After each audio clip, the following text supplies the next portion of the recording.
جب بندہ نماز کے لیے کھڑے ہوتا ہے، کھڑے ہونے کا مطلب ہے کہ میں بھاگتا نہیں ہوں، میں کھڑا ہوں۔ ہاتھ اٹھانے کا مطلب یہ ہے کہ میرے ہاتھ کھڑے ہیں، میں مقابلہ نہیں کر سکتا۔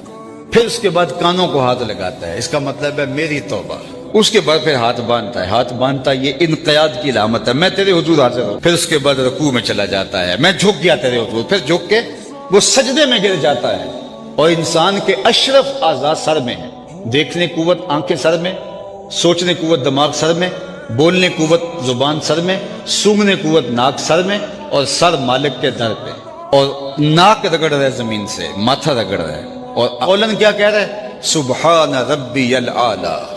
عمل کیا ہے؟ میرے سے کوئی زیادہ جھکا ہوا نہیں اور تیرے سے اعلیٰ کوئی نہیں۔ اگر اس نے ایک بھی سجدہ کر لیا تو پھر وہ اکڑ کے گلی میں نہیں چل سکتا۔ اگر اس نے سجدے کی لذت پا لی، اس نے قیام اور رکوع اور قومہ و جلسہ کی لذت سے آشنائی حاصل کر